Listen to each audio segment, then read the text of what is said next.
પછી ક્રિયા કરે ને પછી એ ભક્તિમાં સમર્પિત થાય. એટલે ભક્તિ યોગ આવે ત્યારે પરમાત્માનું આપણને અનુસંધાન થાય. તો બધાએ ગોપીઓ જે હતી, ગોપીઓ વૃંદાવનમાં, એને ભક્તિ પકડી, ઉદ્ધવજીએ જ્ઞાન પકડ્યું. એટલે ઉદ્ધવ જે છે એ શ્રી કૃષ્ણ ભગવાનના ચોવટિયા કહેવાય, એના એમ્બેસેડર કહેવાય. ઉદ્ધવ એ બહુ સ્ટેટસ વાળા ઉદ્ધવજી હતા. એ ગોપીઓને એને ઉપદેશ કર્યો. એટલે ગોપીઓ જ્યારે શ્રી કૃષ્ણ ભગવાન મથુરા ગયા વૃંદાવન છોડીને, ગોપીઓને વિરહ થયો. એટલે વિરહમાં ગોપીઓ પાગલ થઈ વિરહમાં.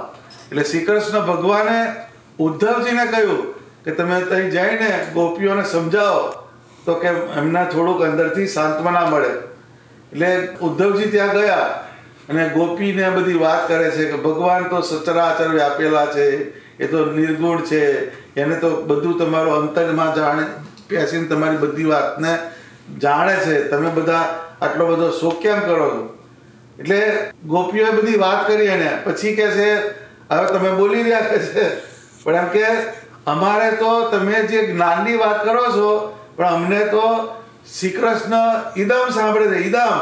એટલે જ્યાં આગળ અમે દ્રષ્ટિ જાય અમારી ત્યાં શ્રી કૃષ્ણ ભગવાન અમને દેખાય છે, અમારા શાસ્ત્રની જરૂર નથી. એટલે એમ કે અહીંયા આગળ અમારા કપડાં ખેંચ્યા હતા, અહીંયા આગળ અમારી મટકી ફોડી હતી, અહીંયા આગળ રાસલીલા કરી હતી, અહીંયા આગળ ભગવાન ગાયો ચારતા હતા, એ બધી વસ્તુ અમારા કેમેરામાં ફિટ થયેલી છે. પછી એણે છેલ્લે એક વાત કરી કે એ બધી વાત જવા દો, પણ અમારું જે હાડકું છે, હાડકું એને કોઈ પોલી એમાંથી વાંસળી બનાવે તો એમાં કૃષ્ણ સિવાય બીજો મંત્ર નીકળે. આ ગોપીઓનો ક્લાઇમેક્સ છે. ભક્તિ અહીંયા જતી રહે, ભક્તિ એટલે એ સિંગ્યુલર ડિવોશન છે, એક આકારની અંદર ચોંટવાની એ વાત છે. એ શ્રી કૃષ્ણ પરમાત્મામાં જ એને પ્રતીતિ કરી, બીજે કોઈ જગ્યાએ ગોપીઓ ગઈ નહીં. એને અમારો હાડકાની વાંસળી બનાવે તો કૃષ્ણ કૃષ્ણ કૃષ્ણ બોલશે, એ બીજું કોઈ વસ્તુ બોલશે. અહીંયા જવાનું છે આપણે, જ્ઞાન, કર્મ અને ભક્તિ. એટલે ઉદ્ધવજીને અંદરથી થયું કે ચાલો આ તો હું જ્ઞાન આપવા આવ્યો તો પણ એથી જ્ઞાન લેવા જેવું છે કે ઉદ્ધવજીને ભગવાન શ્રી કૃષ્ણને પછી અક્રૂર અને ઉદ્ધવ એ રથ લઈને જાય છે. તો એ રથ લઈને જે જાય છે એનો સીન, એનું ડિસ્ક્રિપ્શન નિષ્કુળાનંદ સ્વામીએ કર્યું. એ સ્નેહ ગીતા લગી નિષ્કુળાનંદ સ્વામીએ. એ સ્નેહ ગીતાની અંદર બધું એનું વર્ણન કર્યું. તો કે જ્યારે અક્રૂર અને ઉદ્ધવજી મેસેન્જર તરીકે પાછા જાય છે ત્યારે ગોપીઓ જે છે, કોઈક ગોપી ભગવાન માટે મિશ્રી અને માખણ લઈને આવી, કોઈક ગોપી ભગવાન માટે મોજડી લઈને આવી, કોઈક ગોપી મોટું પીછું લઈને આવી, કોઈક ગોપી એના માટે કોઈ પહેરવાનું વસ્ત્ર લઈને આવી. તો કોકે એમ કીધું કે શ્રી કૃષ્ણના ગાલ ખેંચીને મારી યાદ આવજો કે છે. આ કેટલો એનો ક્લાઇમેક્સ જો એ ભગવાનના સ્વરૂપમાં કેટલી તન્મય થઈ ગઈ છે, એને જે એક્સપ્રેશન છે એ બધા ગોપીઓએ ઉદ્ધવજીને કહ્યા. એટલે ભક્તિ માર્ગ જે છે, ભક્તિ માર્ગ એમાં સબમિશન હોય, સમર્પણ જ હોય, આમાં પોતાની ચોઈસ જ ના હોય. એ જે હોય સબમિશન હોય, એને સમર્પિત ભાવે એ ભગવાનને ભજે. તો એ ભક્તિ જે છે એ ભક્તિ જ્યારે આપણા જીવનમાં આવે તો તમને બધાનું પૂર્તિ આવે. ભગવાને વચનામૃતમાં કીધું ને, ભક્તિ વગર બીજું બધું જે કરીએ એ એમ કે જેમ ભોજન હોય એમાં એક લવણ એટલે મીઠું ના હોય તો બધું નકારું થઈ જાય. કે મોડું ખાવાનું આપે, આ તો હોસ્પિટલનું આવ્યું એમ કહીએ આપણે. એટલે ભોજનની અંદર મીઠું, મીઠાની પેલી વેલ્યુ નથી. મીઠું કેટલું હોય એ કંઈ કોસ્ટલી ના હોય, પણ મીઠું ઓછું વધતું પડે તો તમારા ભોજનની આખી વાત બગાડી નાખે. એમ ભક્તિ જે છે એ મીઠાની જગ્યાએ છે. આપણા જીવનની અંદર ડિવોશન, ભગવાન તરફનું જે ભક્તિભાવ એ જો ના હોય તો આપણે કંઈક લેકિંગ છે, આપણામાં કંઈક ખૂટે છે.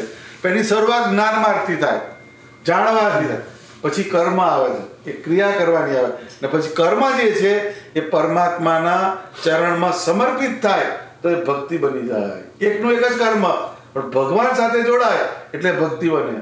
જેમ એમ કે કોઈ પણ વસ્તુ, ખાવાનો ખાદ્ય પદાર્થ છે એ ભગવાનને અર્પણ કરો એ પ્રસાદ બને. એ મેંગો ના રહે, એ ઓરેન્જ ના રહે, એ સફરજન ના રહે, પણ એ પ્રસાદ બની જાય. કોઈ પણ વસ્તુ એવી રીતના આપણો આત્મા પરમાત્માને જોઈન્ટ થાય તો આપણે માણસ માટીને ભગત થઈએ. એટલે તમારું કનેક્શન ભક્તિના તત્વથી ભગવાન જોડે જોડાય તો તમારું ટ્રાન્સફોર્મેશન થઈ જાય, આખી વાતને બદલી નાખે. તો એ 3 વસ્તુ યાદ રાખવાની: એક જ્ઞાન યોગ, બીજો કર્મયોગ અને ત્રીજો ભક્તિ યોગ. જ્ઞાન એટલે જાણવું, કર્મ એટલે ક્રિયા કરવાની, ને ક્રિયા પરમાત્મા સંબંધી કરવાની. તો એ પરમાત્માના સંબંધી ક્રિયા થાય એ તમારો ભક્તિ યોગ છે. ભક્તિ યોગ જ એ નરસિંહ મહેતાએ કીધું ને કે ભૂતળ ભક્તિ પદાર્થ મોટું બ્રહ્મલોકમાં નહીં. જો કે છે ભૂતળ, કે આ પૃથ્વી જે છે પૃથ્વીલોક, એમાં ભક્તિ નામનું પદાર્થ એ બહુ મોટું છે. ભૂતળ ભક્તિ પદાર્થ મોટું બ્રહ્મલોકના નહીં. હરિના જન મુક્તિ ન માગે. ભગવાનના જે ભક્ત હોય એ મુક્તિ ના માગે, એમ કે ભગવાનનું સાનિધ્ય, ભગવાન જ્યાં હોય ત્યાં એ માગે. એટલે જે હનુમાનજી હતા, હનુમાનજી જ્યારે રામચંદ્ર ભગવાન લંકાથી વિજય કરીને પાછા આવ્યા, જે રામચંદ્ર ભગવાને ટોકન ઓફ પેલું માર્ક ઓફ એપ્રિસિએશન કહે ને, એમ કરીને એક મણિમય માળા આપી. મણીની માળા એ હનુમાનજીને પહેરાવી. પછી હનુમાનજીએ માળા પહેરી તો ખરી, પણ એને તોડી નાખી. એક મણકા એના તોડીને ફેંકી દીધા. કોક પાછળ સરકાસ્ટિંગ હોય ને એમાં, આની બુદ્ધિ જ આવીને કહે છે, એમને શું સમજણ પડી કે ભગવાન હવે મણીની માળા આપી અને તોડી નાખી કહે છે. પછી રામચંદ્ર ભગવાનને થોડોક હસ્યા કે હનુમાન, તો કે હા મહારાજ, કે આ તે આવું કેમ કર્યું? કે આમાં મારો રામ નથી કહે છે. આમાં મારો રામ નથી. મોતીની માળા છે, સ્ફટિકની, મણીની, એમાં મારો રામ નથી. તો તારું શરીર ચાલે છે, તારા શરીરમાં શું છે? છાતી કાઢી એમ, અને એમાં રામ લક્ષ્મણ જાનકી જય બોલો હનુમાન કી. ત્યાંથી આવ્યા એ આખો રામ દરબાર બતાડ્યો હનુમાનજીએ. આનું નામ ભક્તિ કહેવાય. આપણાથી આ તો નહીં થવાનું, પણ આપણે એ માર્ગે ચાલવાનું. દિવસમાં ગમે ત્યારે આપણો જીવ ભગવાનમાં જોડાય એવો એફર્ટ કરવાનો. બાકી આ તો બધું ઓટોનોમસ ચાલવાનું જ છે. આપણે હઈશું તોય ચાલશે, જતા રહીશું તોય ચાલશે. નથી થવાનું શું? ભજન કરવા જેવું ભજન છે. આપણે જ્ઞાન માર્ગ, કર્મયોગ માર્ગનો કરી ને ભક્તિ યોગમાં જવાની આ વાત છે. એટલે આટલી 3 વસ્તુ યાદ રાખવાની. કયું? જ્ઞાન એટલે જાણવાનું. કયું? કે પરમાત્મા જે છે એ યુગે યુગે અવતાર લે છે, ને એ અવતારનો સંબંધ થાય તો આપણો જીવ મોક્ષને પામે. એવા પરમાત્મા એનો આપણે યોગ કરવાનો, કર્મ કરવાનો, એની માળા કરીએ, એનો કોઈ પણ પાઠ કરીએ, પ્રણામ કરીએ, આવી જુદી જુદી ક્રિયા એ કર્મ કરવાનું. અને એ કર્મના પરિણામે તમારું જીવ ભક્તિમય જોડાય અને તમારું કલ્યાણ થાય. આ છેલ્લું ડેસ્ટિનેશન. બાકી બધી વસ્તુ બાય પ્રોડક્ટ છે. કોકને ઓછું મળે, કોકને વધારે મળે. કે આપણે સોનાની રોટલી ખાઈએ છીએ તો દાળ ભાત રોટલી શાક જ હોય છે. ભલે 10 સ્ટોર રહ્યા કોકને, પણ બપોરે ટેબલ પર કેટલી આવે? બે રોટલીનો જ ગરા. હવે બરાબર ખવાતું નહીં, એમાંય પાછો ડિસ્કાઉન્ટ આવે. ખ્યાલ આવે? એટલે આ તો બધી બાય પ્રોડક્ટ છે. આ ચાલવાનું જ છે. આપણે એવો બહાર લઈને ફરીએ છીએ, ચાલો મારા વગર આટલું બધું કોણ સંભાળે? એ કશું નથી. એ ઇલ્યુઝન છે. એમાં કશું માલ નથી. એટલે આ વાત જે છે ને બહુ સમજવા જેવી છે. કઈક વાત હતી તે યુધિષ્ઠિર એવું બોલ્યા કે કાલે કરીશું કે છે. તે ભીમ હસ્યો કે કાલે કરવાનું બોલ્યા ને, એટલે ભીમને હસવું આવ્યું. તે યુધિષ્ઠિરે પૂછ્યું કે ભીમ આ કેમ હસ્યો? તો કાલે શું થવાનું તને ખબર છે કે છે કે આપણું અનસર્ટન છે. ગમે ત્યારે આપણું ઉકલી જાય. એટલે અનસર્ટનિટીના સ્ફિયરમાં આપણે રહીએ છીએ. એટલે ચાલુમાં જ આપણે ભજન કરવાનું. અત્યારની લાઈફ એવી જ છે ભાઈ. અત્યારે તમે કોકને ડ્રાઇવિંગ કરતા ખાઓ તો કોઈ કેક ખાતો જાય મળે, તો કોઈ પેલો જ્યુસ પીતો ડ્રાઇવિંગ કરતો હોય. કેમ? એની પાસે ટાઈમ જ નથી.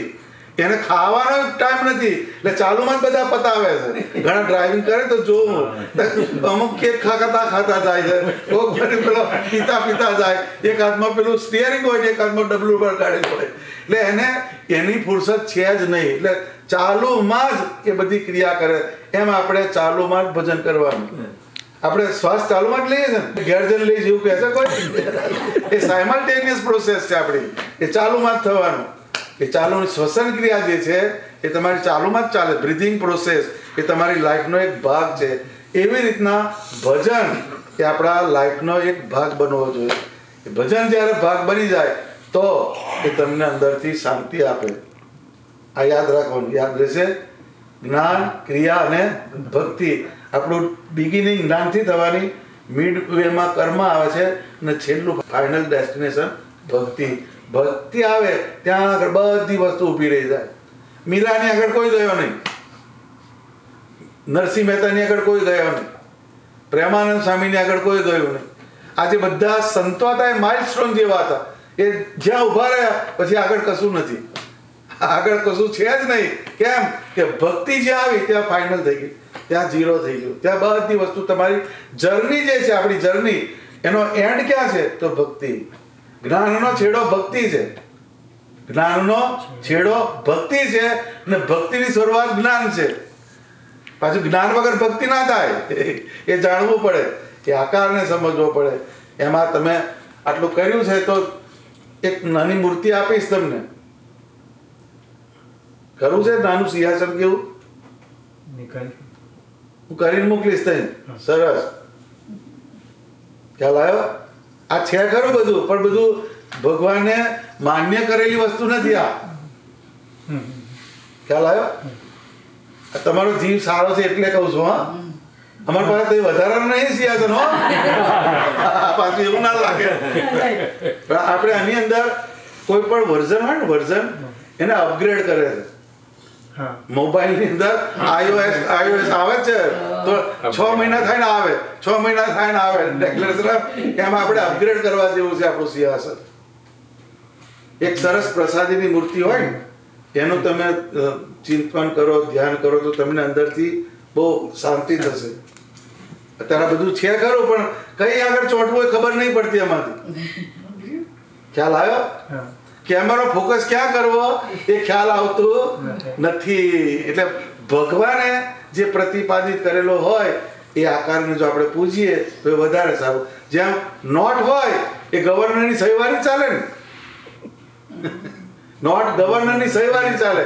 એમ સ્વામિનારાયણ ભગવાને શિક્ષાપત્રીમાં એક આજ્ઞા કરી કે એમણે જે ચિત્ર પ્રતિમાઓ પ્રતિપાદિત કરી એ ચિત્ર પ્રતિમા અથવા તો આચાર્યએ જે મૂર્તિની પ્રતિષ્ઠા કરી હોય એ સ્વરૂપને પૂજવું. બીજા સ્વરૂપ છે નમસ્કાર કરવા તુલ્ય છે. સમજાઈ ગઈ વાત? આ મારી વાત નથી, આ શિક્ષાપત્રી બોલે છે સ્વામિનારાયણ ભગવાન. બરાબર? કરવું છે ને? કરવાનું. આ સારું ઘર છે એટલે બોલું છું. અને જયેશની જોડે તમારો છેડો આડેલો છે. જયેશનો નાનો ભાઈ છે. તારે બસ તારે એટલે જ કહેવાનું, તારે એટલે જ કહેવાનું, હકથી કહેવાનું. એમ અને આ ખેતરમાં ઉગી આવું છે એટલે વાવવાનું. અને આપણી જર્ની આગળ ચાલે. મેં ના કીધું અમારે તો વધારાનું નહીં સિંહાસન, અહીંથી જઈને બનાવવા પડશે. પણ તમારા જીવનું સારું થાય, તમારા કુટુંબનું સારું થાય, તમને તરત ડિફરન્સ દેખાશે. અત્યારે તમે સાદી ગાડી હોય ને ટેસ્લામાં બેમાં ફેર પડે છે કે નહીં? તરત ડિફરન્સ બતાવે છે. એમ આ ભગવાને જે માન્ય કરેલી એ વસ્તુ આપણે પધરાવવાની. કોઈ પણ વસ્તુ તમે જાઓ ને તો એમાં ISI હોતો છે, ખબર છે ને? બધા ISI. અહીં તો બધું પોલું દંડ છે બધું. એ આપણા કામનું નથી. ખ્યાલ? એ નમસ્કાર કરવાનું છે, એ ધ્યાનની વસ્તુ નથી. એ તમને ટ્રાવેલ ના કરાવે. ખ્યાલ આવ્યો? તમે 100 જગ્યાએ એક હાથ ખોદો પાણી નીકળે, એક જગ્યાએ 100 હાથ ખોદો તો હા બસ. એટલે આપણે પાણી કાઢવું, ખાડા નથી કરવા. સમજાય? સમજાઈ ગયું? ચોક્કસ. મહારાજે જે છોકરાને બચાયો. હા, ઘનશ્યામ મહારાજે છોકરાને બચાયો. સારું કહેવાય. ગયા વર્ષે એમને ઓચિંતાનો પ્રોબ્લેમ થઈ ગયો. ઓહો. અને કશું એ ના તો 1 મહિનો હોસ્પિટલમાં અહીંયા રાખ્યા, કશું ડાયગ્નોસ જ ના થયું એમનાથી. 1 મહિનોના એક્સટેન્શન આપ્યું ને એનકેસ કરવાનો બોનસ કહેવાય આપણે. એટલે એને આપણે ભગવાનનો સંબંધ કરી આગળ ચાલવાનું. ભજ મન સ્વામી નારાયણ.